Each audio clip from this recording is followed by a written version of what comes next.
நமஸ்தே. ஸ்ரீ அம்மா பகவான் சரணம். தர்மத்தில் எனது பயணம். நான் முதலில் தர்மத்தில் நுழைந்தபோது என் இதயம் கேள்விகளால் நிறைந்திருந்தது. மற்றவர்கள் பேசிய அற்புதங்கள் எவ்வாறு உண்மையிலேயே நடக்க முடியும் என்று நான் யோசித்தேன். இருப்பினும் ஹோமங்களில் தொடர்ந்து கலந்து கொள்ளவும் தீட்சை தரிசனங்களில் பங்கேற்கவும் எனக்குள் ஏதோ ஒன்று என்னை தூண்டியது. பகவானின் தீட்சை தரிசனத்திற்கு பிறகு உண்மையான மாற்றம் தொடங்கியது. முன்பு என் மனைவி மற்றும் குழந்தையின் உடல் நலம் என்னை தொடர்ந்து தொந்தரவு செய்யும். நான் உடல் ரீதியாகவும் மன ரீதியாகவும் உணர்ச்சி ரீதியாகவும் சோர்வடைந்து போவேன். ஆனால் இப்போது ஒரு காலத்தில் இருந்ததைப் போல இப்போது நான் துன்பத்தின் பிடியில் மாட்டுவதில்லை என்பதை கவனிக்கிறேன்.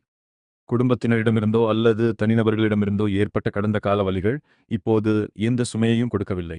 நினைவுகள் இன்னும் இருக்கலாம், ஆனால் வலி கரைந்துவிட்டது. நான் மிகுந்த குற்ற உணர்ச்சியைச் சுமந்து என் குடும்பம் எதிர்கொள்ளும் கஷ்டங்களுக்கு நானே பொறுப்பு என்றும் சில சமயங்களில் கடவுளை கூட குறை கூறினேன். ஆனால் தெய்வீக அருளால் அந்த குற்ற உணர்வு மறைந்துவிட்டது. ஏற்றுக்கொள்ளுதல் இயல்பாகவே எழுந்துள்ளது.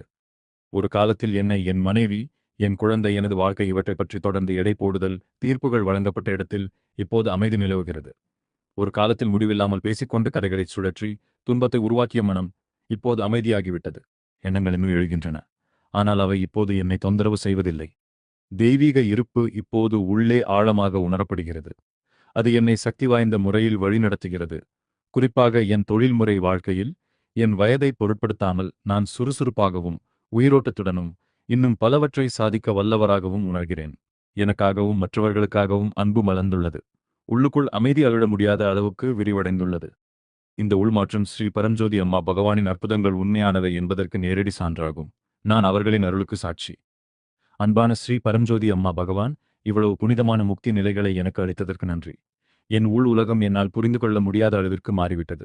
கோடானு கோடி நன்றிகள் ஸ்ரீ பரஞ்சோதி அம்மா பகவான். பீம்ஜி, பெங்களூரு, கர்நாடகா.